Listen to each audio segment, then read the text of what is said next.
Position clearly माननीय many times. माननीय मंत्री जी, क्वेश्चन और is over.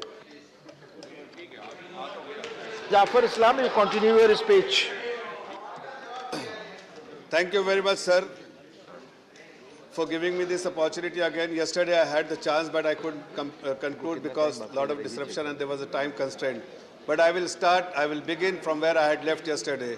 In fact, sir, मैं याद कर रहा था कि जब बहुत ही सीनियर ऑपोजिशन लीडर बात कर रहे थे, जब अपनी स्पीच में बोल रहे थे बजट के बारे में, तो उन्होंने मेंशन किया no data some account or something he said available, no data available. That time I recollected in 2013 I was visiting New York, and at that time I met as a banker to someone, and that time that investment manager posed me a question which I very fondly recollect now. He said, what is this UPA government? Please discussion. What is this? Please listen. Please. Sir, please house में शांतिपूर्वक रहे, discussion हो रहा है. Please. Sir, there is no discipline in opposition. माननीय Abdullah ji, please be clear. Discussion is going on. Please. So he asked me, sir, what is this UPA government? I said, what happened? He said, it's an underperforming alliance. So I remember, sir, that UPA stands for underperforming alliance. It is very clearly because whatever they had mentioned in 2004 and 2009 in their budget, in their manifesto, and subsequent budget scheme and presentation, I want to remind them.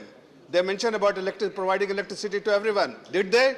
It is us. It is under the leadership of the Honorable Prime Minister. We are providing electricity to every single household.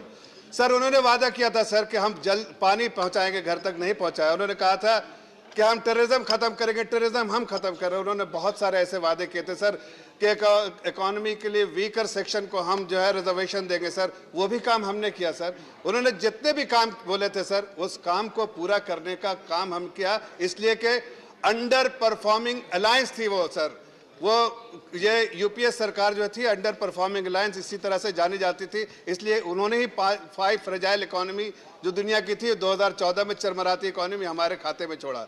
Sir, मैं सुन रहा था, उन्होंने कहा job के बारे में. Sir, अभी बड़े विस्तार से हमारे सीनियर मिनिस्टर ने उसके बारे में जवाब दिया. शायद उनका झोला भर गया होगा, उनको रिस्पांस जितना मिला, लेकिन फिर भी मैं कहना चाहता हूं जो उन्होंने एक मिसलीडिंग इंफॉर्मेशन दिया. Sir, misleading.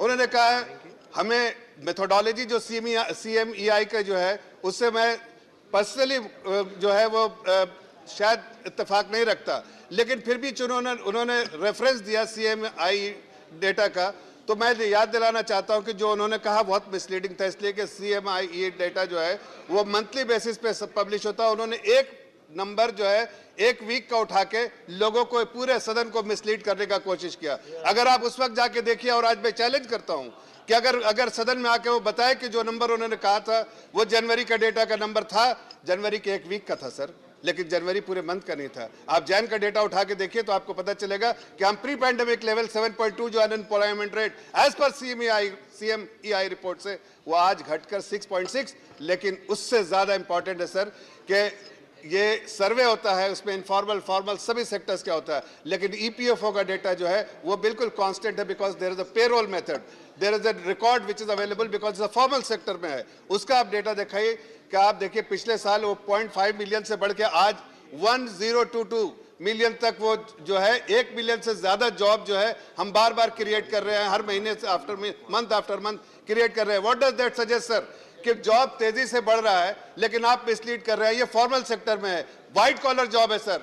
EPFO की जॉब व्हाइट कॉलर जॉब होती है. ब्लू कॉलर जॉब जो है, जो उसके अगर आप देखिए जो थंब रूल है कि अगर व्हाइट कॉलर जॉब 1 है तो उसके 5 मिनिमम 5 जो है ब्लू कॉलर जॉब होगा. अगर 10 लाख हम जॉब क्रिएट कर रहे हैं पर मंथ, तो जाहिर है कि हम इनफॉर्मल सेक्टर में और फॉर्मल सेक्टर में भी ब्लू कॉलर जॉब जो है वो कम से कम 60 लाख 70 लाख अपने आप ही होगा. इसलिए आप देखिए कि और ये जो नौकरियां सर उसको भी एनालाइज फर्दर कीजिए. सभी माननीय सदस्यों से आग्रह है कि आपस में बात करनी है तो कृपया माननीय चेयरमैन साहब कहते हैं कि आप बाहर जाकर गैलरी में कर लें.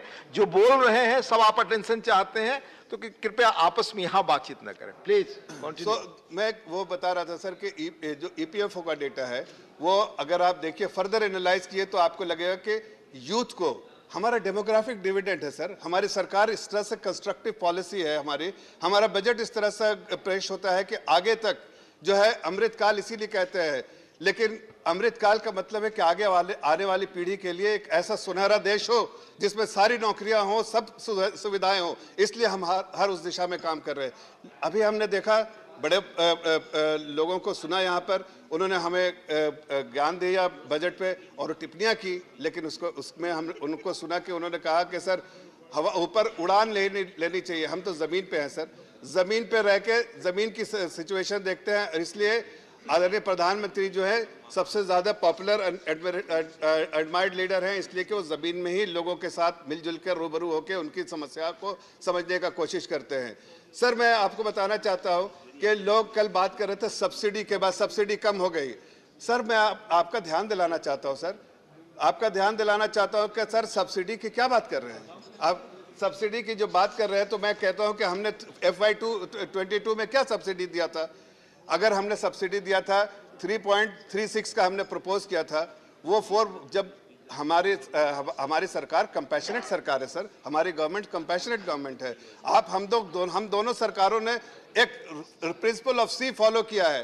प्रिंसिपल ऑफ सी जो आपके लिए करप्शन था, हमारे लिए कंपैशनेट है। हम कंपैशनेट बजट पेश करते हैं। हम जब भी देखते हैं कि अगर समाज में किसी वर्ग को भी कोई ज़रूरत होती है तो हमारा जो है सब्सिडी लेवल या सरकारी खजाना खुल जाता है। आपने देखिए 2021 में हमने क्या किया, हमने जब देखा कि लोगों को ज़रूरत है तो हमने बड़ा कंट्रीब्यूशन किया, ताकि एलोकेशन किया, आत्मनिर्भर पैकेजेस द्वारा हमने मार्जिनलाइज सेक्शंस ऑफ सोसाइटी को बढ़ाया। लेकिन अब जब हालात बेहतर हो रहे हैं, आपको दिख रहा है कि नौकरियां वापस आ रही हैं, मनरेगा में डिमांड कम हो रहा है, तो जाहिर है हमने ये कंपैशनेट सरकार जो है, कंपैशनेट सरकार बहुत ही कंजर्वेटिव बजट रेफरेंस पॉइंट की तरह देती है। लेकिन कल को अगर ज़रूरत पड़ा तो हम आगे हम अपने पूरा जो है सरकारी खजाना खोल देते हैं लोगों के लिए, ताकि किसी को भी कोई असुविधा ना हो। आप देखिए सर, हम पूछना चाहते हैं, जो लोग क्रिटिसाइज कर रहे हैं